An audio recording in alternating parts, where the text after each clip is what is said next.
Hello everyone! Welcome to our new vlog. For today's vlog, magluluto po tayo ng puchero. Ang gagamitin nating style ay ang Batangas style ng puchero. So ang pagkakaiba po sa pagluluto ng Batangas puchero ay gagamit po ako ng pork belly na ililitsyon kawali natin siya. At saka natin lalagyan ng mga gulay na pangsahog sa ating puchero. So, yan po ang lulutuin natin ngayon. Tara, samahan niyo ako at magluluto tayo ng puchero Batangas style. Sa ating pong puchero, ang mga ingredients ay nandito sa harap ko. At ang main na gagamitin nating karne ay ang pork belly. Ang gagawin po natin ay pakukuluan natin siya at ipiprito natin siya. Gagawin natin siyang lechon kawali. So yan ang ating isasahog sa ating puchero. So ngayon, meron po tayo ditong patatas at carrots. Ipiprito rin po natin ito. At meron po tayong saba na saging. Ipiprito rin natin to. At saka meron po tayong repolyo na kinat ko na po, at ang ating Baguio beans, at syempre ang ating pechay. Yan, meron po tayong pechay sa ating gulay, and of course meron tayong bawang, sibuyas. Maglalagay din po tayo ng konting ketchup at saka konting brown sugar para mabalance yung asim ng ating ketchup. Gagamit din po tayo ng tomato paste. Pwede rin pong gumamit ng tomato sauce. At syempre meron din po akong pork and beans. Kasama po yan sa puchero. So yan po. At umpisahan na po natin ang ating pagluluto ng puchero Batangas style. Meron po tayong pork belly dito. Ito po ang ating gagamitin para sa ating puchero. Ipapakuluan lang po natin to. Nilagyan ko ng bay leaf at saka asin ang tubig. Papakuluan natin to ng mga 45 minutes. Tapos saka po natin siya ipiprito after po niya mapakuluan ng 45 minutes. Ito na po yung nilaga nating pork belly. So, pinakuluan po natin ito ng 45 minutes. So, patutuyuin lang po natin at ipiprito natin pagkatapos. Ayan, ipiprito na po natin ang ating patatas at ang ating carrots. Gumamit po ako dito ng deep fryer kasi mas madali para sa akin, pero pwede nyo pong iprito ito sa kawali. Yan, hintayin lang natin siyang mag-brown at maluto. Mga about 6 minutes po. Ayan, 6 minutes na siya at luto na siya. Malambot ng ating patatas at ang ating carrots. Hanguin na natin siya at isunod natin ang saging na saba. Ayan, isunod naman natin iprito ang ating saba. Mga 5 minutes natin siyang ipiprito. Ayan, luto na ang ating saba. And sunod naman natin ang ating pork belly. Set aside lang natin to. Ito naman ang ating pork belly. Ipiprito naman natin siguro mga 6 minutes.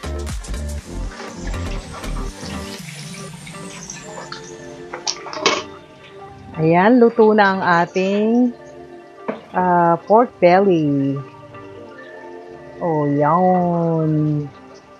So, palalamigin lang natin to ng konti at hahati-hatiin natin siya. Tapos, ready na tayong magluto at maggisa ng ating puchero. Ngayon, mag-uumpisa na tayong magluto ng ating puchero. Magigisa tayo. So, lalagyan natin ng mantika ang ating mainit na kaldero. Sunod natin ang ating bawang.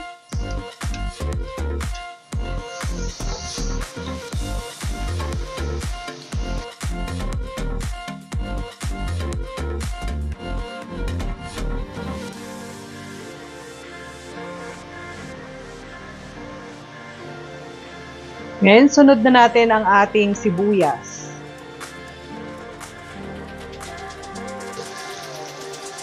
Lutuin lang natin ang ating bawang at sibuyas ng mga 3 minutes. Lagyan natin ng tomato paste. Kung meron kayong tomato sauce, yun ang ilagay nyo.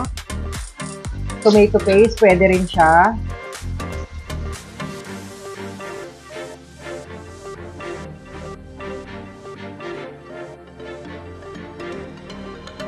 Isunod na natin ang ating hiniwa-hiwang pork belly.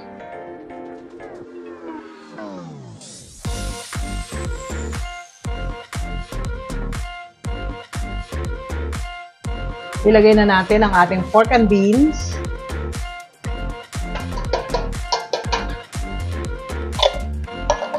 Ang ating brown sugar. Ang ating paminta. Ang ating seasoning. At ang ating piniritong carrots at patatas. Ihalo na rin natin ang ating saging na saba.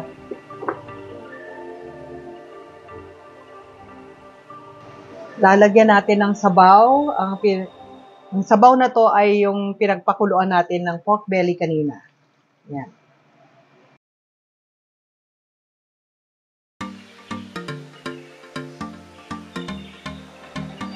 Ilagay na rin natin ang ating beans. At hintayin natin kumulo at ilalagay na natin, titikman natin at lalagay na natin ang ating pechay at ang ating repolyo. Ayan. Ayan, takpan muna natin at hintayin natin kumulo. Ayan, lalagyan po pala natin to ng konting pineapple juice.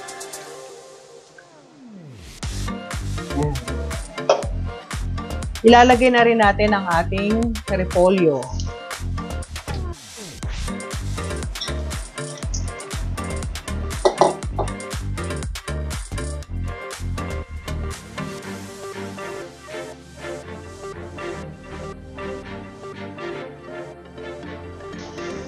Ayan, tikman natin at tingnan natin kung ano na ang kanyang lasa. Okay na ang kanyang lasa kasi nilagyan natin ng asin kanina yung pinaglagaan natin ng pork belly. So, okay na siya. Hindi natin masyadong aalatan. Tama lang yung kanyang alat para kung gusto mo pang gusto mo ng condiment, meron kang space para sa alat. So, ito para sa akin, okay na siya. Lalagyan na natin ang ating pechay. Ayan. Tatakpan na natin to at papatayin na natin yung apoy niya at maluluto na lang yung pechay dyan pag ready ng kumain.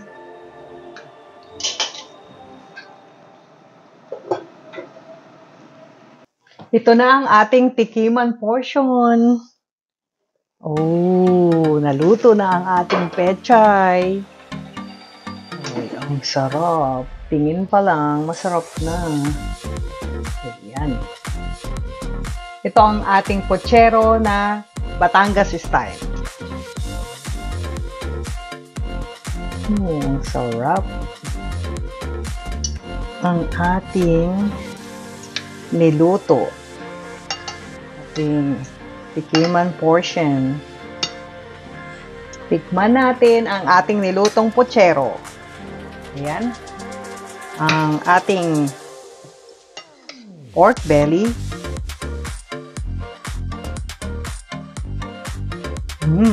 Malambot. Ang sarap ng sauce. Tama lang yung sauce niya. Ayan. Ang ating patatas. Hindi ako nakakuha ng ating saba. Yun. Saba.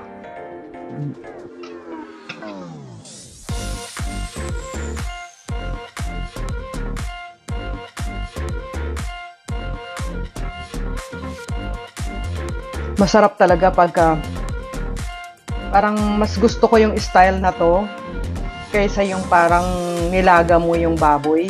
Pwede rin kayong gumamit dito ng pata ng baboy, yung ibang mga parte ng baboy, pwede rin yung gamitin. Pero sa akin, gusto ko tong style ng pork belly na ginawa nating lechong kawali, tapos nilagyan natin ng sauce ng ating puchero. Mas gusto ko yung ganitong style. Ang sarap. Try nyo pong lutuin itong ating style ng puchero, na Batangas puchero. Sobrang sarap po niya. Talagang mapapasaya nyo po yung buong pamilya.